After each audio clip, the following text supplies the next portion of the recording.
မင်္ဂလာတုတ်အနှစ်ချုပ်မင်္ဂလာရှိသောလမ်းပေါ်မှာ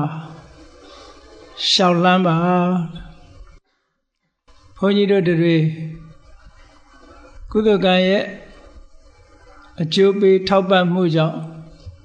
လူဘဝကိုရရှိလာကြပြီမြတ်စွာဘုရားကလူဘဝရရှိလာလို့ရှိရင်နံပါတ်1အရေးကြီးဆုံးကဘာလဲဆိုတာကိုမင်္ဂလာတုတ်မှာအစဉ်တိုင်းဟောတော်တာတစ်ခုနဲ့တစ်ခုဆက်ဆက်ယူလို့ရပါတယ်လူဘဝရောက်လာတဲ့အခါမှာအရေးကြီးဆုံးကတော့လူဆိုတာဘဝခရီးလျှောက်လာတဲ့အခါမှာတယောက်တည်းလျှောက်တာမဟုတ်ဘူးလူဘဝရောက်လာကြတဲ့မိသားစုဆိုတဲ့အတိုင်းဝိုင်းနဲ့ရောက်လာတာဖြစ်တယ်ပေါ့မိသားစုအတိုင်းဝိုင်းဆိုတာဟာလူတွေရဲ့ society မှာအသေးဆုံးပေါ့ family society အသေးဆုံးအတိုင်းဝိုင်းလေးတစ်ခုပဲဒါကြောင့်မို့လို့လူဟာအပေါင်းအသင်းနဲ့နေတတ်တဲ့တ attva လို့တချို့ကဆိုကြတယ်လူတွေမကပါဘူးတခြားတ attva တွေဟာလည်းပဲအလုံးဟာအပေါင်းအသင်းနဲ့နေကြတာကြီးပါပဲအဲ့တော့လူရဲ့ထူးခြားမှုကဘာတော့ဆိုရင်လူဘဝရောက်လာပြီဆိုရင်လူမှာအသိဉာဏ်ရှိတဲ့ပုဂ္ဂိုလ်ဖြစ်သည့်အတွက်ကြောင့်ဘုရားမြတ်စွာကအရေးကြီးဆုံးလူဘဝမှာဘာစပြီးအရေးကြီးတာတုံးလို့ဆိုအပေါင်းအသင်းကစပြီးတော့အရေးကြီးတယ်တဲ့ဒါကိုပြောအပေါင်းအသင်းဆိုတဲ့နေရာမှာတဘာဝပေးလိုက်လို့ပေါင်းသင်းနေရတဲ့အပေါင်းအသင်းကတစ်မျိုးပေါ့ကိုယ်တိုင်ရွေးချယ်ပြီးတော့ပေါင်းသင်းတာကတစ်မျိုးရှိတယ်ပေါ့တချို့ကြတော့တဘာဝကိုပေးလိုက်သည့်အပေါင်းအသင်းအတိုင်းဝိုင်းကြားထဲမှာရောက်သွားတယ်ဆိုပါစို့အယူဝါဒမတူကွဲပြားတဲ့အုပ်စုတစ်ခုထဲမှာရောက်သွားပြီဆိုလို့ရှိရင်ထိုအယူဝါဒရှိတဲ့အတိုင်းဝိုင်းတွေရဲ့အတိုင်းယုံကြည်ချက်အတိုင်းဘဝခရီးမှာရှောက်နေကြရတဲ့လူတွေဟာဒီကနေ့ခေတ်ကမ္ဘာမှာရှိကြတဲ့လူတွေကိုကြည့်ပေါ့လူမျိုးအသီးသီးမှာအယူအဆအမျိုးမျိုးအပေါင်းအသင်းဆက်ဆံမှုတွေအမျိုးမျိုးတဲ့ကြားထဲမှာလူသားဖြစ်လို့ရှိရင်ဆိုင်ရာအတိုင်းဝိုင်းထဲမှာရောက်သွားသည့်အတွက်ကြောင့်လူဟာအတွေးခေါ်တွေအမျိုးမျိုးပုံစံအမျိုးမျိုးနဲ့ကိုယ့်ရဲ့လှုပ်ဆောင်ချက်တွေကြောင့်မို့လို့ကောင်းကျိုးချမ်းသာတွေရကြတာရှိသလိုမကောင်းတဲ့အကျိုးတွေကိုခံစားကြရတာလည်းရှိတယ်ပေါ့ဘဝခရီးမှာဘုန်းကြီးတို့သီရိလင်္ကာမှာနေတော့ကတီဟိုနိုင်ငံဆိုတာဒီကနေ့မှာတော့လူဦးရေတန်း30ခန်းရှိတယ်ပေါ့ဗုဒ္ဓဘာသာနိုင်ငံလေးတစ်ခုပဲအဲ့ဒီဗုဒ္ဓဘာသာနိုင်ငံလေးမှာလူမျိုး၄မျိုးခွဲခြားပြီးတော့သတ်မှတ်ထားတယ်အများဆုံးလူမျိုးကတော့ဆင်ဟာလီလူမျိုးလို့ခေါ်တယ်ဆင်ဟာလီလူမျိုးကိုဗမာတွေကတော့တီဟိုလူမျိုးလို့ခေါ်တာပေါ့အတန်တွယ်လေးပဲကွာဆင်ဟာလီလူမျိုးရှိတယ်မွတ်စလင်ရှိတယ်ဘာဂါဆိုတာရှိတယ်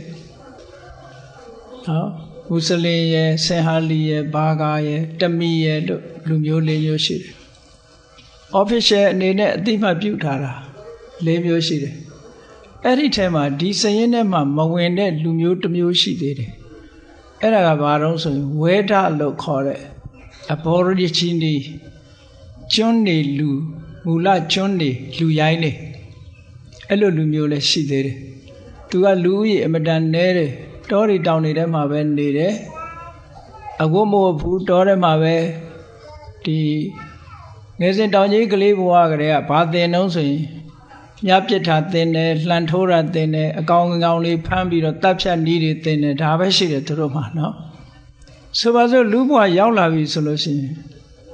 လူဟာမွေးလာကြတဲ့က society တခုမှမွေးလာသည့်အတွက်ကြောင့်အဲ့ဒီ society တခုကမကောင်းဘူးဆိုလို့ရှိရင်တဘဝလုံးကောင်းနိုင်စရာအကြောင်းမရှိတော့ဘူးလေခုနလိုဆိုပါစို့ဝဲဒဆိုတဲ့လူမျိုးထဲမှာသွားပြီးတော့ဖြစ်မယ်ဆိုလို့ရှိရင်ဘုန်းကြီးတို့တွေဟာတစ်သက်လုံးတောထဲမှာနေပြီးတော့တတ္တဝါတွေအသက်တပ်ဖြတ်ပြီးတော့စားတော့လို့မိမိဘဝကိုယက်တည်အောင်ကြိုးစားပြီးနောက်ဆုံးဟာဘဝတစ်ခုဆုံးသွားကြမှာပဲအဲ့တော့ဒါကဘဝကကံကြမ္မာကပေးလိုက်တဲ့အတိုင်းဝိုင်းတစ်ခုပေါ့ကံကြမ္မာကပေးတာမဟုတ်ဘဲနဲ့တခါတရံကျတော့ဒီမိမိအတိုင်းဝိုင်းထဲကနေပြီးမိမိရွေးချယ်ပေါင်းသင်းဆက်ဆံတဲ့ပုဂ္ဂိုလ်တွေရဲ့အကျင့်စာရိတ္တမကောင်းမှုကြောင့်မကောင်းတဲ့လူနဲ့ပေါင်းပြီးသည့်အတွက်ကြောင့်ဒုက္ခရောက်ကြတဲ့ပုဂ္ဂိုလ်တွေလည်းပဲ ဒီကနေ့ခေတ်နေရာတိုင်းမှာရှိတာပဲပေါ့နော်အဲ့တော့မြတ်စွာဘုရားကဒါကြောင့်မလို့မင်္ဂလာတုတ်မှာအသေဝနာစဘာလနာပဏိတာနိစသေဝနာလူလောကရောက်လာပြီဆိုလို့ရှိရင်ပေါင်းသိရေးဟာအမတ္တမအရေးကြီးတယ်အတိုင်းဝိုင်းဟာအမတ္တမအရေးကြီးတယ်လို့ဆိုလို့အဲ့တော့ကံကပေးလိုက်တဲ့အတိုင်းဝိုင်းတွေကယုံထွက်ဖို့ဆိုတာတော့အမတ္တမခဲပါတယ်တာမန်စိတ်နေစိတ်ထားနဲ့တာမန်အသိဉာဏ်မျိုးနဲ့ယုံထွက်နိုင်မှုတော့မရှိဘူးပေါ့တော်တော်ခဲပါတယ်အဲ့ဒါကြောင့်မို့လို့ဝေးကလေးကကောင်းတဲ့အပေါင်းအသင်းတွေရောက်ဖို့ဟာဘုန်းကြီးတို့တွေဟာဆူတောင်းရမှာပဲเนาะစိတ်နေစိတ်ထားနဲ့ဥတီချက်ထားကြရမှာပဲအေးလက်ရှိဘဝရောက်လာတဲ့အခါကျတော့လေပေါင်းသင်းဆက်ဆံတာဟာလူဘဝမှာသိအရေးကြီးတယ်တဲ့အရေးကြီးဆုံးကဘာလလို့ဆိုတဲ့အသိဉာဏ်ကင်းမဲ့တဲ့ပုဂ္ဂိုလ်တွေနဲ့မပေါင်းသင်းမိဖို့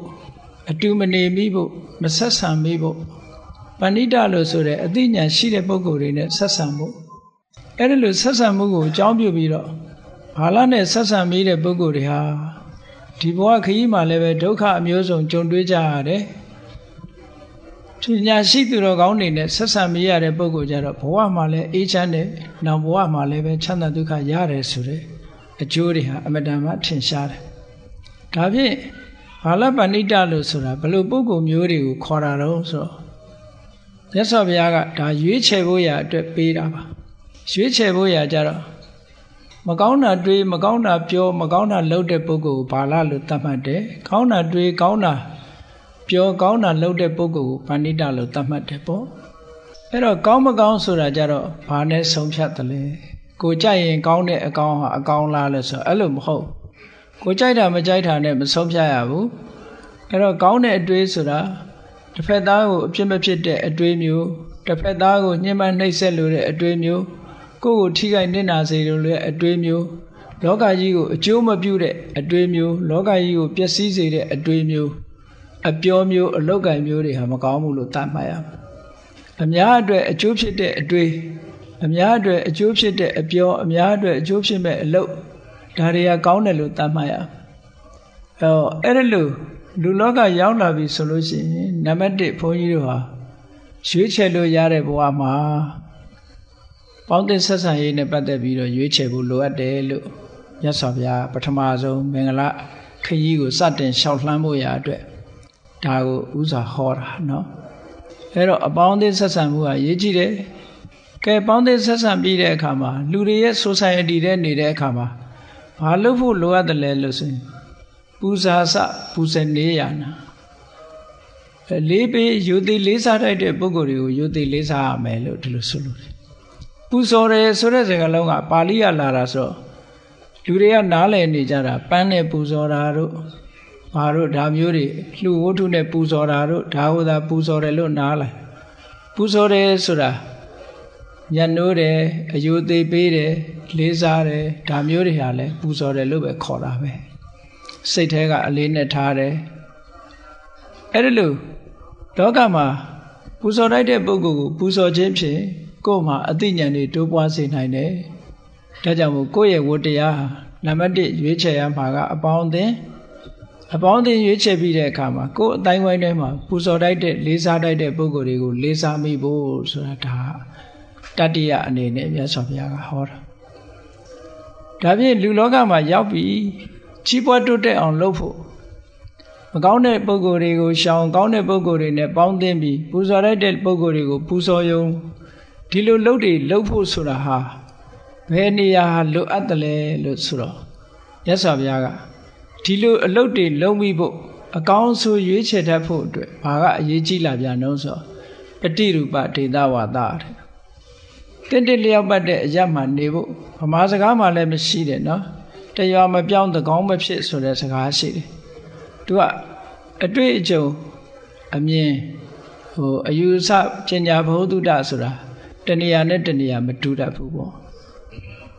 အဲတဏှာ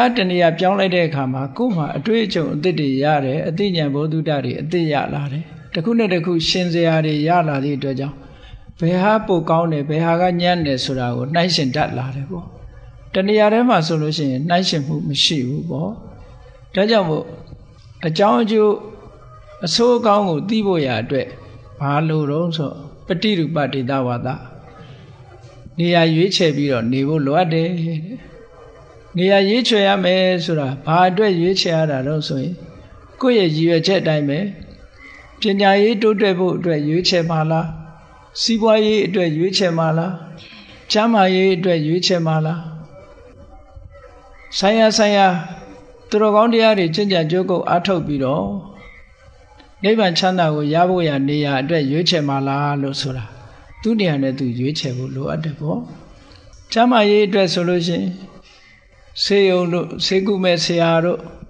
ဇာတိဥဒုကောင်းတဲ့နေရာတို့ဒါမျိုးရွေးချယ်ပြီးတော့နေကြမှာကြီးပွားတိုးတက်လူတဲ့ပုဂ္ဂိုလ်ပညာရေးအတွက်ဆိုလို့ရှိရင်ဆရာကောင်းသမားကောင်းရှိတဲ့ပုဂ္ဂိုလ်နေရာဌာနတို့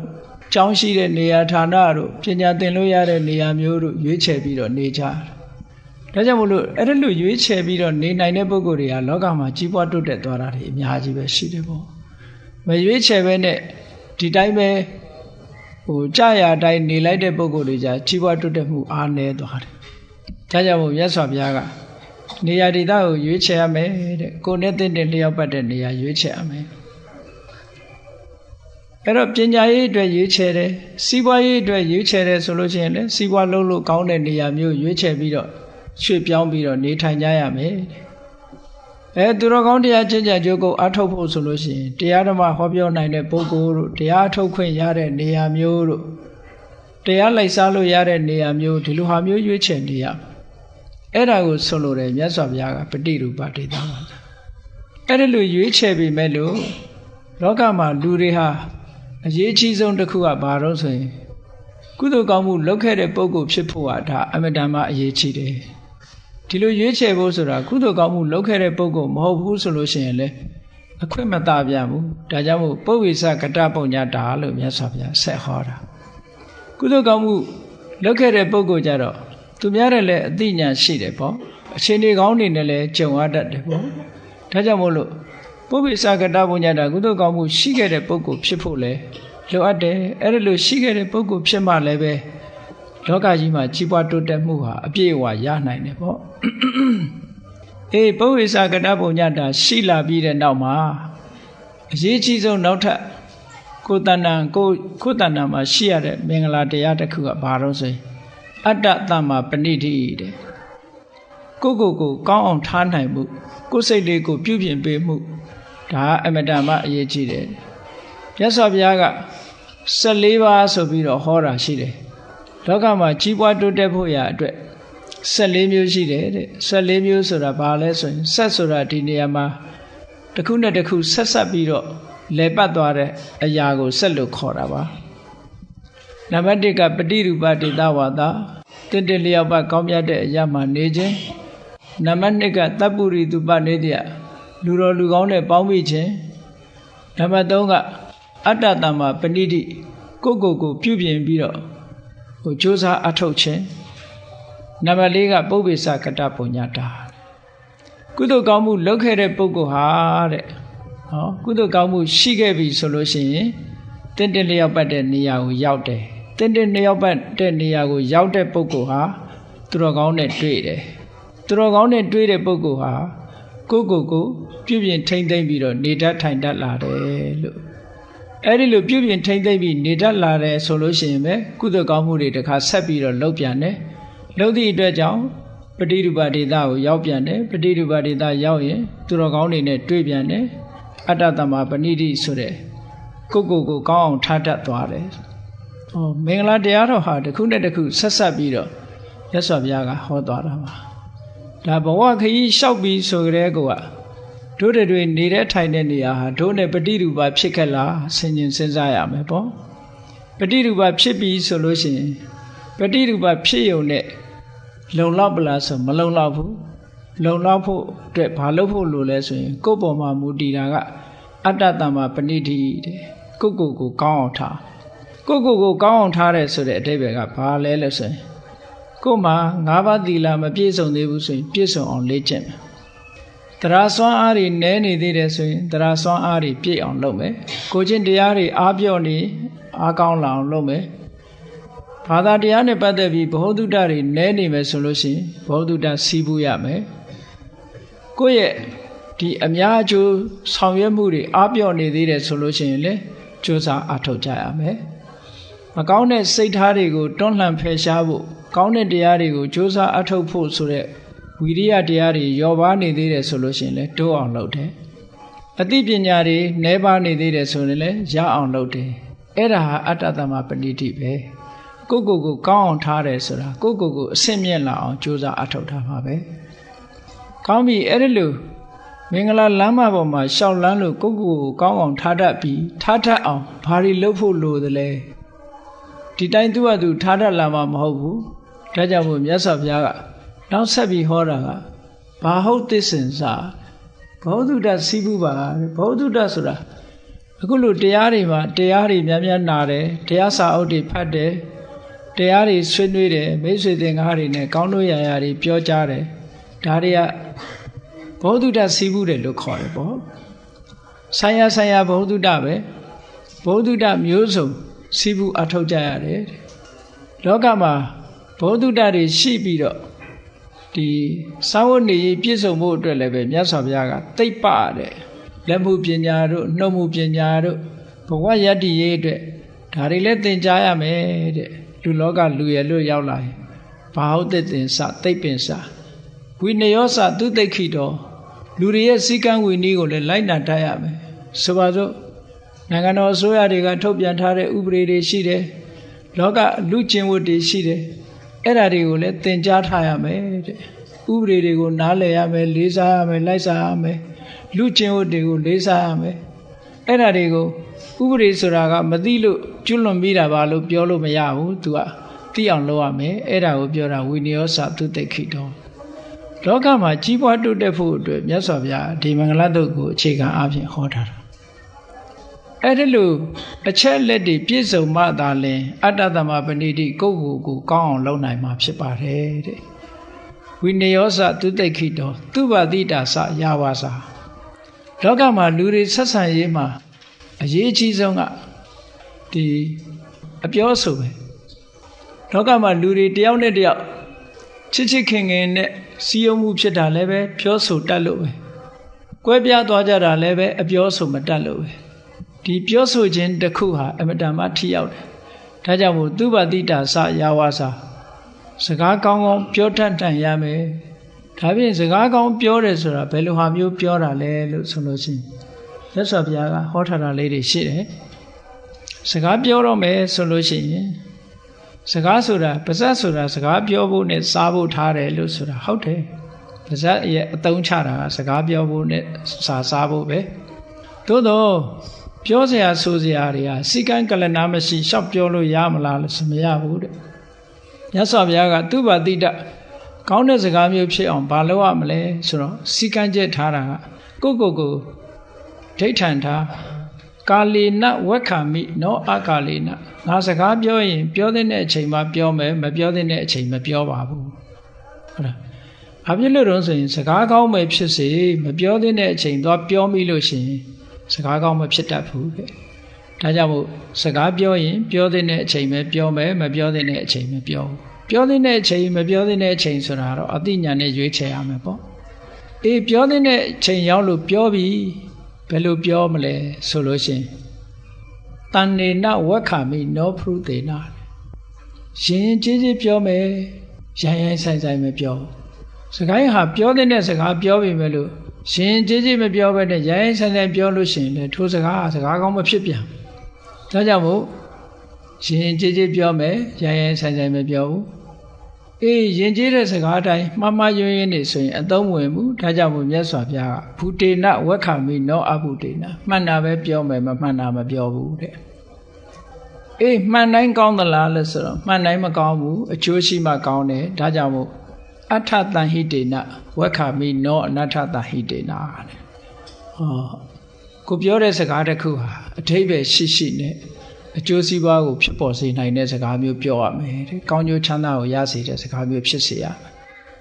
အေးကောင်းပြီအဲ့ဒီစကားမျိုးကိုပြောပြီးဆိုတဲ့အခါစိတ်ထဲကဘယ်လိုနှလုံးထားရမလဲလို့ဆိုရင်မေတ္တာစိတ်တေနဝက္ခမိနောဒေါသံတရောမေတ္တာစိတ်နဲ့ပြောမယ်တဲ့ဒေါသစိတ်နဲ့မပြောဘူးတချို့က စိတ်ဆိုးနေမှဒေါသထွက်တာမဟုတ်ဘူးတချို့ကအမုန်းတရားကြောင့်ကြောက်တွန်းတာရှိသေးတယ်ခုခေတ်ပြောကြတာအချွန်နဲ့မှတယ်ဆိုတာပေါ့နော်ချိုချိုတာတာလေးပြောတိုင်းစကားကောင်းမဟုတ်ဘူးအတွင်းစိတ်ဓာတ်ကအမတန်အရေးကြီးတယ်ပေါ့နော်မေတ္တာစိတ်နဲ့ပဲပြောမယ်အမုန်းတရားနဲ့မပြောဘူးလို့ဆိုတဲ့ဒီစကားနဲ့ပတ်သက်လာတဲ့အင်္ဂါ၄ချက်အတိုင်းကိုယ့်ကိုဒိဋ္ဌံထားလို့ရှိရင်သူဝတိတဝါစာဖြစ်တယ်ဒီတိုင်းလိုက်နာမယ်ဆိုလို့ရှိရင်တကယ်မင်္ဂလာရှိနေမှာပါလူတိုင်းဒီစကားပြောတာနဲ့တည်းပဲမင်္ဂလာရှိသွားပြီနော်မင်္ဂလာရှိတယ်ဆိုတာအောင်မြင်တာကြီးပွားတာကိုလှုပ်တဲ့ကိစ္စတခုအောင်မြင်ကြီးပွားသွားတာကောင်းပြီသူဝတိတစရဝါစာဒါအကောင်းဆုံးပဲလို့မြတ်စွာဘုရားကဒီလိုဟောတယ်ကဲကောင်းပြီလူဘဝမှာကိုတူတယောက်နဲ့အတိုင်းဝိုင်းထဲမှာဒီလိုနေတော့လူတွေမှာအတိအသီတာဝန်ဝတ္တရားတွေဆိုတာရှိတယ်အဲ့ဒီတာဝန်ဝတ္တရားတွေကိုမဆောင်ရွက်ရင်မရပြန်ဘူးဒါကြောင့်မို့မြတ်စွာဘုရားကမာတာပိတုဥပဋ္ဌာနာပုဒ္ဒဓာရတသင်္ဟောတဲ့လူတိုင်းဟာအမေဖေမရှိဘဲလောကကြီးကိုရောက်မလာဘူးအဲ့တော့အမေဖေပေါ်မှာပြုစုရမယ့်တာဝန်ဝတ္တရားတွေရှိတယ်ပေါ့အဲ့ဒီတာဝန်ဝတ္တရားတွေဟာအခုကဘာကြီးမှာကြည့်မယ်ဆိုလို့ရှိရင်ကဘာရှိလူတိုင်းဒီတရားဟာလေးလေးစားစားလိုက်နာနေကြသလားဆိုမလိုက်နာကြတော့ဘူးခုတဖြည်းဖြည်းခွာသွားကြပြီအနောက်တိုင်းကလူတွေကဆိုရင်သားသမီးတွေက18နှစ်ဆိုရင်မိဘရင်ခွင်ကခွာသွားကြပြီမိဘနဲ့ပြန်တွေ့ဖို့ဆိုတာသူတို့ဟာ New Year တို့ Christmas တို့ကတ်ကလေးပဲပို့တဲ့အဆင့်ရောက်လာကိုယ့်ဟာကိုယ်ယက်တည်နေကြတယ်ကောင်းတယ်လို့နဲ့တာဝန်ဝတ္တရားတွေပြက်ကွက်လာတဲ့သဘောတစ်ခုပေါ့နော်အဲ့ဒီလိုတွေဖြစ်လာကြပြီအဲ့တော့မြန်မာပြည်မှာလို့တာဝန်ယူတာမျိုးမရှိတော့ဘူးအဲ့တော့မြတ်စွာဘုရားကဒါကိုအလေးနဲ့ society တစ်ခုမှာမာတာပိတုဥပဋ္ဌာနာအမေဖေကိုပြုစုလို့ကြွေးရမယ်ဆိုတာလူတွေရဲ့တာဝန်ဝတ္တရားတစ်ခုဘုန်းကြီးတို့စီနှစ်စဉ်လာပြီးတော့ဂျာမနီကနေပြီးတော့သင်တန်းလာတက်တဲ့တက္ကမကြီးတယောက်ရှိတယ်ဒီနေ့သူ့မိခင်ဖခင်တွေကအသက်80ကျော်နေတော့သူမလာနိုင်ဘူးသူတခြားညင်မတွေလည်းရှိတယ်ဒါပေမဲ့တခြားညင်မတွေကသူ့လုပ်တွေနဲ့သူမလုပ်နိုင်ကြဘူးသူကတော့သာသနာပေါင်းဝင်ပြီးတော့သီလရှင်ဝတ်ထားတယ်ဝတ်ထားသည့်အတွက်ကြောင့်သူကလည်းညီးတယ်တာဝန်တွေမယူနိုင်ဘူးပေါ့သူတရားပဲသူလုပ်ချင်တယ်ဒီနေ့စာလားတင်ရတာမတင်နိုင်ဘူးဆိုတော့ဘုန်းကြီးကသူတယ်လီဖုန်းဆက်တော့လှမ်းပြီးတော့အားပေးစကားပြောတယ်ဒါမိဘနှစ်ပါးကိုပြုစုလို့ကြွေးတယ်ဆိုတာအလွန်မွန်မြတ်တဲ့မင်္ဂလာတရားပါဘုရားလောင်းတော်တွေဟာကိုကျိုးကိုစွန့်ပြီးတော့မိဘကိုပြုစုလို့ကြွေးကြတဲ့ပုံမြင်တွေပုံဝတ္ထုတွေ9စာထဲမှာရှိပါတယ်အမတန်မွန်မြတ်တဲ့ဒါလည်းကုသိုလ်ကောင်းမှုလုပ်ငန်းတစ်ခုကိုလုပ်နေတယ်ကိုဆောင်ရွက်เสียလုပ်ငန်းတစ်ခုကိုလုပ်နေတာပါလို့ဒါကြောင့်မို့လာမတက်ရဒီနေ့စာလားမတင်ရပေမဲ့ဝမ်းနေเสียမလို့ဘူးကိုလုပ်နေတဲ့အလုပ်ဟာအလွန်မွန်မြတ်တဲ့အလုပ်ဘုရားစကားနားထောင်တဲ့အလုပ်ပဲလို့ဆိုတော့သူစိတ်ချမ်းသာသွားတဲ့အကြောင်းပြန်ပြီးတော့ပြောတယ်လောကမှာမိဘကိုပြုစုလုပ်ကြွေးမှုဆိုတာတွေကလေဟင်းလာတယ်ပေါ့ဒါကြောင့်မို့မြတ်စွာဘုရားကလောကမှာလူတွေဟာကိုယ်ဝတ္တရားတွေကိုတာဝန်မဲ့လာပြီဆိုလို့ရှိရင်ကြီးပွားတိုးတက်မှုလမ်းကြောင်းကဖေးချော်လာတာပဲမင်္ဂလာလမ်းကိုမလျှောက်လမ်းကြတော့ပဲနဲ့လမ်းဆိုးတွေကိုလျှောက်လာကြတော့ဒုက္ခရောက်မှာပေါ့နော်ဒါကြောင့်မို့လို့မြတ်စွာဘုရားကလိုက်တိုင်ရမယ့်ဂျူတီဆိုတာမိဘရှိတဲ့ပုဂ္ဂိုလ်ကမိဘကိုပြုစုလုပ်ကြွေးဖို့ဟာဒါအမတန်မှအရေးကြီးတယ်တခါတစ်ဖက်ကလည်းပဲပုဒ္ဒဓာရတသင်္ဟောအိမ်တော်ရဲ့သားကြလို့သားနဲ့မယားနဲ့နေတဲ့ပုဂ္ဂိုလ်တွေဟာကိုယ်တန်ဝတရားကိုဆောင်ရွက်ကြဖို့အရေးကြီးတယ်ဆိုတာဒါ Family Society ရဲ့ညီညွတ်မှုအတွက်မြတ်စွာဘုရားကဟောထားတာဥမကွဲတိုက်မဲ့ပြက်နော်မိသားစုဟာဘဝခရီးကိုလက်တွဲပြီးတော့ရှောက်ကြနိုင်ငံသားတွေကြတော့ပုဒ္ဒဓာရတသင်္ဟောဆိုတာအလွန်အားနည်းသွားပြီ divorce ဆိုတာမကြလောက်ကြတယ်သူတို့နော်အခုသဘောကျရင်တွဲနေတယ်သဘောမကျရင်ခွဲလိုက်ကြတယ်ဒီလူနဲ့သဘောကျရင်တွဲလိုက်တယ်ဟိုလူနဲ့သဘောကျရင်ထပ်တွဲလိုက်တယ်ဘယ်သူမှတိတ်ခရီးမဆိုင်ကြတော့ဘူးကိုလန်းကိုရှောက်နေတယ်ဆိုတဲ့ပုံစံမျိုးတွေအများကြီးလောကမှာပေါ်လာဒါကမင်္ဂလာတရားကိုမျက်ကွယ်ပြုလာတဲ့အတွေးတွေလောကကြီးမှာပေါ်လာတယ်ဆိုတဲ့သဘောကိုပြောပြတာနော်ဒါကြောင့်မို့မြတ်စွာဘုရားကဒါမှန်ကန်တဲ့လမ်းကြောင်းကတော့ပုဒ္ဒဓာရတသင်္ဟောဘဝခရီးမှာလက်တွဲလာပြီဆိုလို့ရှိရင်အပြန်အလှန်ထောက်ကူပြုရမယ်သင်္ဃဟချီးမြှောက်တယ်ဆိုတာဘာပြောတာလဲ ချီးမြှောက်တယ်ဆိုတာနီလန်း၄သွယ်ရှိတယ်နံပါတ်1ကဒါနပေးတာကမ်းတာနံပါတ်2ကပိယဝါစာကျင်နာတဲ့စကားမျိုးပြောတာနံပါတ်3ကအဋ္ဌစရိယာကိစ္စဝိစ္စကိုဆောင်ရွက်ပေးတာနံပါတ်4ကတမာနတ္တတာကိုယ်နဲ့ဓာတ်ထုထားပြီးတော့ဆက်ဆံတာအဲ့ဒါဟာသင်္ဃဟလို့ခေါ်တယ်သင်္ဃဝတ္ထု၄ပါးစုစည်းထားတယ်လူတွေဟာတယောက်နဲ့တယောက်မေတ္တာနှောင်ကြိုးစုစည်းဖို့ဆိုတာတဦးနဲ့တူပေးတဲ့ကမ်းတဲ့နာကိုပေးရကမ်းရတယ်နော်ပေးုံကမ်းုံနဲ့တည်းမရဘူးဘာလို့ရတော့ဆိုရိုင်းဆိုင်နဲ့ရိုင်းပြတဲ့စကားမျိုးပြောရင်လည်းစိတ်ထိခိုက်တတ်တယ်ဒါကြောင့်မို့ကျင်နာတဲ့စကားပြောရမယ်သူ့အလုပ်ကိုယ့်အလုပ်ခွဲခြားထားပြီးဝိုင်းမလုပ်ဘူးဆိုလို့ရှိရင်လည်းပဲစိတ်ဓာတ်တွေကြတတ်တယ်ဒါကြောင့်မို့သူ့အလုပ်ကိုယ့်အလုပ်မရွေးပဲနဲ့သူကိစ္စရှိရင်လည်းဝိုင်းလုပ်တယ်ကိုယ်ကိစ္စရှိရင်လည်းဝိုင်းလုပ်တယ်အဋ္ဌစရိယာနောက်ပြီးတော့ကိုယ်နဲ့ဓာတ်ထုထားတချို့က look down လုပ်တာဆိုတာထင်သေးပြီးတော့ဆက်ဆံတာမျိုးတွေဖြစ်လာလို့ရှိရင်တူနဲ့တူမေတ္တာပြတ်တတ်တယ်တဲ့ဒါကြောင့်မို့ဗုဒ္ဓဓာရတသင်္ဃဟောဆိုတာဒါတွေကိုပြောလိုတာနော်တခုတည်းတည်းမဟုတ်ဘူးငွေကြေးထောက်ပံ့တာလေးတခုတည်းတည်းဗုဒ္ဓဓာရတသင်္ဃဟောမဟုတ်ဘူးကျင်နာတဲ့စကားပြောရမယ်ကိစ္စဝိစ္စရှိရင်ဆောင်ရွက်ပေးရမယ်ကိုယ်နဲ့ဓာတ်ထုထားဆက်ဆံရမယ်ဆိုရင်အဲ့ဒါလိုပေါင်းတင်ဆက်ဆံခြင်းဖြင့် family society ဆိုတဲ့လူအဖွဲ့အစည်းကြီးတစ်ခုဟာခိုင်ခိုင်မာမာကြီးဖြစ်သွားနိုင်တယ်ခိုင်မာနေသည့်အတွက်ကြောင့်အန္တရာယ်တွေဘာတွေကြာရောက်လာတဲ့အခါကျတော့စုပြီးတွန်းလှန်နိုင်တာပေါ့ကြံ့ကြံ့ခံနိုင်တာပေါ့တောကဖြစ်เสียဆိုရင်လည်းဝိုင်းပြီးတော့ဖြည့်ရှင်းပေးတယ်လူဆိုတာတယောက်တည်းဆိုရင်အားငယ်တယ်ပေါ့အများနဲ့အတိုင်းဝိုင်းနဲ့ဆိုရင်အင်အားတွေပြည့်လာပြီးတော့အခက်ခဲတွေကိုကျော်လွှားနိုင်တယ်ဒါတွေကိုရည်စူးပြီးတော့မြတ်စွာဘုရားဟောထားတာဗုဒ္ဓဓာရတသင်္ဃဟောအနာကုလသကမ္မန္တာအလုတ်လုတ်တဲ့အခါမှာတည်တည်တတ်တတ်လှုပ်ဖို့လိုတယ်ကိုလှုပ်သည့်အလုတ်ကပြဿနာတွေခဏခဏတက်တာမျိုးမဖြစ်စေရဘူးလို့ဆိုလို့တချို့ကအလုတ်ကိုမတည်မတတ်လှုပ်သည့်အတွက်ကြောင့်ပြဿနာတက်လာတာမျိုးတွေဖြစ်တယ်ကြိုးစားအထောက်မှုရောနေသည့်အတွက်ကြောင့်ပြဿနာတက်လာတာမျိုးတွေရှိတယ်ဆိုပါစို့တခုခုလှုပ်တယ်ဆိုလို့ရှိရင်စိတ်ဆက်ဆက်လှုပ်ဖို့လိုအပ်တယ်ပေါ့ဘာလေးပဲလှုပ်လို့ဥပမာပဲမီးပိတ်တာကအစပြီးတော့စိတ်ဆက်ဆက်ပေါ့နော်ဘယ်ကိစ္စပဲဖြစ်ဖြစ်ပေါ့အိမ်မှာတကားပိတ်တာကစပြီးအကုန်လုံးစိတ်ဆက်ဆက်လှုပ်လို့ရှိရင်ဘာမှပြဿနာမဖြစ်နိုင်ဘူးတချို့ကအဲ့ဒီအမှတ်တမဲ့လှုပ်လိုက်ပြီဆိုလို့ရှိရင်အဲ့ဒီကနေအမှတ်တမဲ့ကနေပြီးတော့ပြဿနာတွေတက်လာတတ်တယ်ဒါကြောင့်မို့မြတ်စွာဘုရားအနာကုလကမ္မန္တာကိုလှုပ်တဲ့အလုပ်ဟာစိတ်ဆက်သေးချတဲ့အလုပ်မျိုးလုပ်ပါလို့ဒါမြတ်စွာဘုရားကအခြေခံကနေစပြီးတော့မင်္ဂလာတရားတွေကိုဟောနေတာ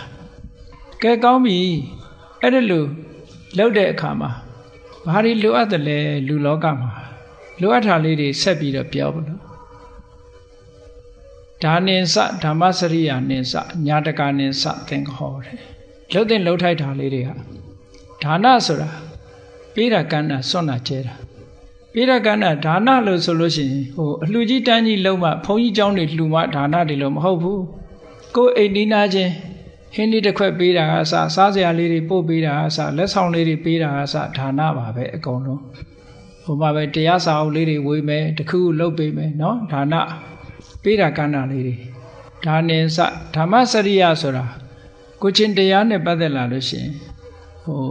ကုသိုလ်ကမ္မပဋ္ဌတရား10ပါးကိုကျင့်သုံးရမယ်ဓမ္မစရိယဆိုတာကုသိုလ်ကမ္မပဋ္ဌတရား10ပါးကျင့်သုံးတယ်ဆိုတော့သူ့အသက်ကိုတတ်ခြင်းကရှောင်ခြင်းနဲ့သူ့ဥစ္စာခိုးခြင်းကရှောင်ခြင်းနဲ့သူတစ်ပါးသားမယားစော်ကားခြင်းကဒါတွေကအမတန်ရိုးနေပြီမဲ့လို့တိတ်အဓိကကြတဲ့တရားတွေပဲလူလောကမှာနော်လူလောကမှာတိတ်ပြီးတော့အဓိကကြတယ်ဒုစရိုက်10ပါးကရှောင်ခြင်းပြီးတော့သူစရိုက်တရားတွေကိုကျင့်သုံးတာဟာဓမ္မစရိယလို့ခေါ်တယ်ဓမ္မစရိယကျင့်သုံးနေတဲ့ပုဂ္ဂိုလ်တယောက်ဟာဘယ်လိုမှဘဝခရီးကိုရှောက်လန်းတဲ့အခါမှာအောက်တန်းနောက်တန်းကျသွားမှာမဟုတ်ဘူးတဲ့အဲ့ဒီပုဂ္ဂိုလ်ကတိုးတက်လာတဲ့ပုဂ္ဂိုလ်ညာတကာနိစသင်္ဃဟောကိုဆွေတဲ့မျိုးတဲ့ဆွေမျိုးဆိုတဲ့နေရာမှာဒီကိုနဲ့အမျိုးတော်တာကဒါအနည်းဆုံးဆွေမျိုးလို့ပြောရမှာပေါ့ဆွေမျိုးဆိုတာကိုချက်ကြည့်လိုက်မယ်ဆိုရင်တိုင်းပြည်တစ်ပြည်လုံးဟာကိုဆွေမျိုးပဲဥပမာပဲမြန်မာဆိုလို့ရှိရင်မြန်မာလူမျိုးတွေဟာအကုန်လုံးဟာကိုဆွေမျိုးဖြစ်သွားပြီပေါ့တချို့ကအမျိုးချစ်တယ်ဆိုတာဟာကိုသားတို့ကိုသမီးတို့ကိုတူတို့ဘာတို့ဒါမျိုးတွေလို့ ဒီလိုကြီးမဟုတ်ဘူးเนาะအမျိုးဆိုတဲ့နေရာမှာကိုလူမျိုးဆိုတာပါပါတယ်ပေါ့အဲ့ဒါလို့မိမိရရှိလာတဲ့မိမိဘက်ကနေပြီးတော့ညာတကာနေစတင်ခေါ်ဆွေတွေမျိုးတွေကိုထောက်ပံ့နေဆိုတာထောက်ပံ့နေဆိုတဲ့နေရာမှာပေးတာကဏ္ဍတစ်ခုတည်းမဟုတ်ဘူးခုနပြောတာလို့သင်္ကာဝတ္ထုတရား၄ပါးပဲလှုပ်ရှားရှိတာသွားလှုပ်ပေးတယ်ကုညီစရာရှိရင်ကုညီတယ်ဓာတ်နုထားဆက်ဆံတယ်ဟောတာတွေကညာတကာနေစတင်ခေါ်ပဲအိမ်နီးနာချင်းဖြစ်စေဆိုင်နီးနာချင်းဖြစ်စေအလုပ်တူလုပ်တဲ့ပုံကိုယ်တွေပဲဖြစ်စေအဲ့ဒီပုံကိုယ်တွေကိုကုညီထောက်ပံ့ပေးရမယ်တဲ့ဒါမင်္ဂလာရှိတဲ့လုပ်ရတည်ပဲလို့ကဲကောင်းပြီအဲ့ဒါပြီးတော့ဒါတွေကလှုပ်တဲ့လှုပ်ထိုက်တာတွေလှုပ်ပြီးတော့မလှုပ်တဲ့နာတွေကိုပြောမလို့မြတ်စွာဘုရားအာရတိဝိရတိပါပကိုယ်ကိုနှိမ့်ကျသွားစေတတ်တဲ့အလုပ်ကိုပါပလို့ခေါ်တယ်ပါပဆိုတာနှိမ့်ကျသွားစေတတ်တယ်ဒါလှုပ်ရင်ဒီဘဝမှာလည်းနှိမ့်ကျတာဥပမာလူတယောက်ဟာဆိုပါစို့သူများပစ္စည်းကိုမတရားယူလိုက်ပြီဆိုတဲ့ဒီလူရဲ့ဂုဏ်သိက္ခာနှိမ့်ကျမသွားဘူးလားနော်လိန်ပြောလိုက်ပြီဆိုရင်လည်းဒီလူဟာသိက္ခာနှိမ့်ကျသွားအဲ့ဒါလို့နှိမ့်ကျသွားစေတာနောင်ဘဝအပယ်ကျတာကနောင်မှဒီဘဝတင်တစ်ခုလုံးလိုက်ရင်ဒီလူရဲ့သိက္ခာကျသွားအဲ့ဒါလို့နှိမ့်ကျသွားစေတတ်တဲ့အလုပ်တွေကရှောင်ပါတဲ့ဒါကတော့ဒုစရိုက်တွေပါပဲအားလုံးအာရတိဝိရတိပါပမစ္ဆပါဏာစတိုင်မောဝိရစေဝတေတေရဲ့တောက်စားခြင်းကရှောင်ဒါကဘာဖြစ်လို့ရှောင်ခိုင်းတာတုံးဆိုလောကမှာမူရစေဝတေတေရဲ့တောက်စားပြီဆိုလို့ရှိရင်စဉ်းစားကြည့်လေအဲ့ဒီပုဂ္ဂိုလ်ဟာသူကမူရစေတတ်တဲ့အစာကိုအသုံးပြုသည့်အတွက်ကြောင့်သူ့ရဲ့ဆိုပါစို့ခုခေတ်စကားနဲ့ပြောလို့ရှိရင်အုံနှောက်ဟာပုံမှန်ဖြစ်မလာနိုင်တော့သူတွေးတဲ့အတွေးခေါ်တွေကမှားယွင်းလာနိုင်တယ်ပေါ့မှားယွင်းလာတဲ့ပုဂ္ဂိုလ်တယောက်ရဲ့အတွေးခေါ်ဟာလောကကြီးကိုဘယ်လိုမှအကျိုးမပြုနိုင်သူ့ရဲ့ကောင်းကျိုးချမ်းသာကိုလည်းပဲသူမဆောင်ရွက်နိုင်ဘူးအများရဲ့ကောင်းကျိုးချမ်းသာကိုလည်းမဆောင်ရွက်နိုင်ဘူးဒါကြောင့်မို့လို့ဒီကနေ့ခေတ်မူရစ်ဆေးဝါးဆိုတာဘယ်နိုင်ငံကမှလက်မခံဘူးเนาะလက်ခံထားတာလို့မဟုတ်ဘူးเนาะမူရစ်ဆေးဝါးကိုဘယ်နိုင်ငံမှလက်မခံဘူးဘာဖြစ်လို့လဲဆိုရင်လူရဲ့အတိုင်းအဝိုင်းကြီးကိုဖျက်ဆီးနိုင်တာဒါကြောင့်မို့လို့ဒါကိုလည်းပဲရှောင်သင့်တယ်လို့ဆိုတာမြတ်စွာဘုရားဟောထားတယ်အဲ့ဒီလိုရှောင်လိုက်မှခုနကကိုယ်ဘဝလမ်းကြောင်းခရီးကိုဖြောင်းဖြောင်းရှောက်တန်းနိုင်မှာဖြစ်ပါတယ်ဒါအခြေခံပိုင်းကမြတ်စွာဘုရားဟောလိုက်တာလူလောကမှာဒီအဆင့်လောက်ရောက်သွားပြီဆိုရင်ဒါလူတော်လူကောင်းလို့သတ်မှတ်ကြတယ်လေလူတော်လူကောင်းလို့သတ်မှတ်ကြပြီဒီအချိန်မှာမင်္ဂလာတရားတွေဒီလောက်ပြည့်စုံသွားပြီဆိုရင်ဒါလူလောကတာမန်ပုဂ္ဂိုလ်တွေကလူတော်လူကောင်းတွေဖြစ်သွားကြပြီလူတော်လူကောင်းဖြစ်သွားပြီးတော့ရှေ့တဆင့်တက်ကြမလားရှေ့တဆင့်တက်ချဖို့ကြတော့ပို့ပြီးတော့ကိုယ့်ကိုလူကြီးလူကောင်းဖြစ်ရအောင်ဘာလုပ်ရမလဲဆိုရင်ဂါရောစာနိဝါဒောစာတန်တုဋ္ဌိစာကတိညုတာဒါလူကြီးလူကောင်းတွေရဲ့အည်သွေးတွေပဲသူကတာမန်ပုဂ္ဂိုလ်တွေအည်သွေးမဟုတ်ဘူးဂါရောလေးစားတတ်တယ်အပြန်အလှန်လေးစားတတ်တယ်နော်ဂါရဝတရားရှိတယ်ဆိုတာလေးစားတတ်တာဟုတ်နိဝါဒမာနမထားဘူးကိုကယာရုဘလောက်မြင့်မြင့်ပစ္စည်းဥစ္စာဘလောက်ချမ်းသာအများနဲ့ဆက်ဆံတဲ့အခါမှာမာနဆိုတာမရှိဘူးနိဝါဒလေးစားမဲ့ပုဂ္ဂိုလ်လေးစားတယ်ရိုသေတယ်ဆက်ဆံတယ်ဟောအဲ့ဒီတရားရှိတဲ့ပုဂ္ဂိုလ်တွေဟာမင်္ဂလာလမ်းမပေါ်မှာရှောက်လန်းနေတဲ့ပုဂ္ဂိုလ်တွေပဲဒါကြောင့်မို့အများရဲ့ချစ်ခင်မှုကိုဒီဘဝတည်းမှာသူတို့ရကြတယ်တဲ့တန်တုဋ္ဌိစကတိညုတာဆိုတာတန်တုဋ္ဌိဆိုတာကြတော့လူလောကမှာလူတွေဟာရောင်ရဲတင့်တယ်မှုအားနည်းကြတယ်ပေါ့ရောင်ရဲတင့်တယ်မှုအားနည်းကြီးကြသည့်အတွက်ကြောင့်ရောင်ရဲမှုဆိုတာကိုအတိပ္ပယ်ကောက်မမှားစေရအောင်ရောင်ရဲမှုဆိုတာကိုယ်စီးပွားရေးမတိုးချဲ့ရဘူးပညာရေးကိုမတိုးချဲ့ရဘူးကိုရတာလေးနဲ့ကျင့်နိုင်ရမယ်ဒီလိုဆိုလိုတာမဟုတ်ဘူးเนาะရောင်ရဲမှုဆိုတာမရောင်ရဲဘူးဆိုတာအိမ်မှာဆိုပါစို့အချင်းချက်ထားလို့ရှိရင်အဲ့ဒီနေ့အချိုစားခြင်းအချိုချက်ထားလို့ရှိရင်အဲ့ဒီနေ့အချင်းစားခြင်းများတယ်ကိုယ့်ကိုမရောင်ရဲတဲ့ပုဂ္ဂိုလ်ဟာမိဖို့ကြောင့်ထဲမှာတင်ပဲဒုက္ခရောက်တယ်သူကမရောင်ရဲလို့အတွက်ကြောင့်เนาะအရင်တော့တခါကြားဦးတယ်ဟိုအညာမှာသမင်းပွဲထိုင်ရင်ကနေပြီးတော့ငရုတ်သီးမပါလို့တယ်ငရုတ်သီးသွားရှာအောင်မယ်ဆိုထွက်သွားတာအောက်ပြေအောက်ရွာရာပြီးတော့အိမ်တောင်ကျသွားတယ်လို့ပြောအဲ့ဒါမရောင်ရဲနိုင်တဲ့ပုဂ္ဂိုလ်တွေပေါ့နော်မရောင်ရဲဘူးဆိုလို့ရှိရင်ဒုက္ခရောက်တယ်ကိုယ်လည်းဒုက္ခရောက်တယ်ပတ်ဝန်းကျင်ကလည်းဒုက္ခရောက်တယ် အဲ့ဒါကြောင့်မလို့မြတ်စွာဘုရားကအေးဘာနဲ့ပဲဖြစ်ဖြစ်ရောင်ရဲရမရိယာဆရာတော်ရောင်ရဲတယ်ဆိုတာကြားဘူးကြတယ်မဟုတ်လားမရိယာဆရာတော်ကအငန်ခန့်ငန်လေးကျွေးလိုက်ရင်လည်းအေးစာကြည်တာပေါ့ကွာဒီနေ့ခပ်ပေါ်လေးချက်လိုက်အေးရင်ငတ်ပြေတာပေါ့ဒီနေ့ပျော့လေးချက်ပေးလိုက်လို့ရှင်လေဒီနေ့မြန်အစာကြည်တာပေါ့မာလေးချက်တော့လဲတောင်းလေးစားရတာပေါ့လို့ဒီလိုပဲအမြဲတမ်းသူကကောင်းတဲ့ဘက်ကကြီးပဲတွေးတယ်နော်ကောင်းတဲ့ဘက်ကကြီးပဲတွေးတယ်အဲ့ဒီကောင်းတဲ့ဘက်ကတွေးတာရှိတဲ့နဲ့ကျင့်တတ်တဲ့သဘောပဲအင်္ဂလိပ်ပုံမြင်လေးထဲမှာပါတဲ့ engine driver မီးရထားမောင်းတဲ့လူတယောက်ရောင်ရဲတင့်တယ်မှုကလည်းပဲအတော်တူခိုးစရာကောင်းတယ်သူကရထားမှာ accident ဖြစ်လို့ခြေထောက်တစ်ဖက်ပြတ်သွားဖြတ်လိုက်ရတယ်ဆေးရုံတက်ပြီးဖြတ်လိုက်ရဘယ်ကိစ္စဖြစ်သူတို့ကအဆိုးဘယ်တော့မှမပြောဘူးတဲ့အကောင်းကြီးပဲပြောလို့ရှိတယ်တကယ်ချင်းတွေကဒီတစ်ခါတော့ကွာဒီကောင်ခြေထောက်ဖြတ်ရပြီသူဘယ်လိုများအကောင်းပြောအောင်မလဲသွားနားထောင်ကြဆေးရုံသွားပြီးတော့ကဲမင်းဘယ်လိုများအကောင်းပြောအောင်မလဲပေါ့မင်းခြေထောက်ဖြတ်ရပြီမင်းဒုက္ခရောက်နေဘယ်လိုများအကောင်းပြောအောင်မလို့ဆိုဟိုလူကပြုံးနေတယ်ပြုံးပြီးတော့တကယ်ချင်းတို့ရည်တယ်ငါလည်းဖက်ဖက်ဖိုးသက်သာသွားပြီခါတိုင်းဖက်နှစ်ဖက်ဝယ်ရတယ်အခုတစ်ဖက်ဖိုးသက်သာသွားပြီလို့သူကပြောတယ်အကောင်းဘက်ကပဲတွေးတာကိုပြောတာနော်အဲ့ဒါတန်တုဋ္ဌိရဲ့သဘောလေးတွေပဲရှိတာနဲ့ကိုကျင့်တတ်နိုင်တာပြောတယ်နော်ကောင်းပြီအဲ့ဒီလိုကျင့်တတ်နိုင်တော့ဘာအကျိုးရှိတုံးဆိုစိတ်ချမ်းသာတာပေါ့ရှိတာနဲ့မကျင့်တတ်တဲ့ပုဂ္ဂိုလ်ကဘယ်တော့မှစိတ်မချမ်းသာဘူးလေမကျင့်တတ်သည့်အတွက်ကြောင့်သူ့မှာဘယ်တော့မှလိုဘပြည့်တယ်လို့မရှိဘူးသူများကိုဒုက္ခမပေးခြင်းနေကိုယ့်ဘာကိုမကျေမနပ်ဖြစ်နေတယ်အဲ့ဒီလိုလူမျိုးဒါကြောင့်မို့တန်တုဋ္ဌိကတိညုတာဆိုတာဒါကတော့သူတော်ကောင်းတွေရဲ့အထိတ်မှတ်တစ်ခုလူတယောက်လူတွေဟာလွယ်လွယ်နဲ့ကျေးဇူးတင်ပါတယ်ပြောလို့ရှိကြတယ်သို့တော့တကယ်ကျေးဇူးတင်တတ်တာတကယ်ပညာရှိမှတကယ်သူတော်ကောင်းမှကျေးဇူးတင်တတ်တယ်တကယ်ကျေးဇူးသိတတ်တဲ့ပုဂ္ဂိုလ်ကြလို့ရှိရင်တော့အမတန်မှတကယ်ကျေးဇူးသိတတ်တဲ့ပုဂ္ဂိုလ်ကအမတန်ရှားပါတယ်ကျေးဇူးသိတတ်ရမယ်ကျေးဇူးသိတတ်ဖို့လိုတယ်ဘုန်းကြီးတို့ဟိုတဲ့နေ့မှာမြန်မာရာဇဝင်ထဲမှာကျော်စွာမင်းရဲ့လူယုံတော်ငခင်ညိုဆိုတာကျေးဇူးသိတတ်တဲ့နေရာမှာစံပြထားရမယ့်ပုဂ္ဂိုလ်တယောက်ပဲစကိုင်းဘက်ကအသင်္ခရာစောရမင်းကိုလှုပ်ကြံခိုင်းလိုက်တာ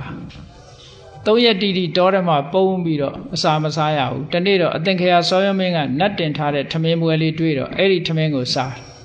အဲ့ဒီနေ့ညပဲအသင်္ခရာစောရမင်းရဲ့နန်းတော်ထဲကိုဝင်မိပြီးတော့အသင်္ခရာစောရမင်းကိုလှုပ်ကြံမလို့တန်လျက်ဓာတ်ကိုဆွဲထုတ်ရင်ဘာစဉ်းစားတော့ဆိုသူထမင်းငါစားထားတာငါထမင်းမစားရတာ3 ရက်ရှိပြီဒီကနေ့သူထမင်းစားထားတာငါထမင်းရှင်ဖြစ်နေပြီတတ်လိုက်ရင်ငါထမင်းရှင်ပြစ်မှားရရောက်တော့မယ်ဆိုငါပဲဘယင်ကမတတ်ခဲ့လို့တတ်ချင်တတ်ပါစေငါတော့ထမင်းရှင်ကိုတော့မပြစ်မှားဘူးဆိုပြီးအသက်ဆွန့်ပြီးတော့ပြန်သွားတာနော်အသင်္ခရာစောယွန်းကင်တဲ့တန်လျက်ဓာတ်ကိုတော့တက်တည်ဖြစ်ယူသွားတယ်ဟိုရောက်တဲ့အခါငါးစီးရှင်ကျော်စွာကမင်းငါခိုင်းလိုက်တာပြီးပြီလားဆိုတော့အကျိုးအကြောင်းပြောတယ်ဘယင်ကလည်းစိတ်ထားကောင်းသည့်အတွက်ကြောင့်ဟာသိသစ္စာရှိတဲ့လူပဲကျေးဇူးသိတတ်တဲ့လူပဲဆိုပြီးတော့သူ့အပြစ်ဒဏ်မပေးဘူးအဲ့ဒီလိုပေါ့လောကမှာကျေးဇူးသိတတ်တဲ့ပုဂ္ဂိုလ်ဟာအမတန်မှတန်ဖိုးရှိပါတယ်ပေါ့တန်တုဋ္ဌိစကတိညုတာဒါလည်းပဲအမတန်ကောင်းတဲ့မင်္ဂလာတစ်ခုပဲတဲ့အေးကောင်းပြီဒီလိုဆိုတော့လူကြီးလူကောင်းဘဝရောက်သွားပြီရောက်သွားတဲ့အခါဒီတဲ့အဆင့်မြင့်ပြီးတော့တန်တရားဝကလွတ်ဖို့ကြိုးစားကြမယ်ဆိုလို့ရှိရင်မြတ်စွာဘုရားကဆက်ပြီးတော့ဟောထားတာတပောစဗျမစရိယင်စအရိယသစ္စာနထတနာခန္တီစသောဝစတတာတမနာနိစထတနာအဲ့ဒီတန်တုဋ္ဌိတရားတို့ကတိညုတာတရားတို့ရှိပြီးတဲ့နောက်မှာလောကလူတွေဟာဘာလို့သိခံမှုလိုအပ်တယ်လောကမှာသိခံတယ်ဆိုတာတဦးတယောက်ကလာစော်ကားလို့သိခံတာရှိသလိုအလုပ်တစ်ခုဥမာပဲတရားအထုတ်တယ်မအောင်မဖြင်းကြိုးစားတာဒါလည်းသိခံတာလို့ခေါ်တယ်ပေါ့အေးဒံအပူဒံရာသီဥတုဒံစသဖြင့်သိခံတာတွေဟာအကုန်လုံးသိခံတဲ့ထဲမှာပါတယ်ပေါ့အဲ့ဒီသိခံမှုဆိုတာရှိရမယ်ခန္တီစသောဝစတတာပြောလို့ဆွဲလို့အကြံပေးတဲ့အခါမှာလွယ်ကူတဲ့ပုဂ္ဂိုလ်မျိုးဖြစ်ဖို့လိုတယ်တဲ့မလွယ်ကူဘူးဆိုရင်ဒီပုဂ္ဂိုလ်ကိုတောက်ထပ်ဘယ်သူမှမပြောချင်တော့ဘူးပေါ့ဒါမပြောအကြံပေးမခံရဘူးဆိုရင်ဒီပုဂ္ဂိုလ်ကလမ်းကြောင်းလွဲနိုင်တယ်ပေါ့ခန္တီစသောဝစတတာတမနာနိစထတနာဒါသူတော်စင်သူတော်မြတ်တွေကိုလည်းပဲမကြာခဏစိကတွေးဆုံခြင်းဖြင့် အမှန်တရားတွေကိုသိရှိနားလည်နိုင်တယ်လို့ဒီလိုဆိုလိုတာနော်ကောင်းပြီကိုယ်တိုင်ကျင့်ပြီးတော့တရားဓုတရားမြတ်ရဖို့ရအတွက်ကြတော့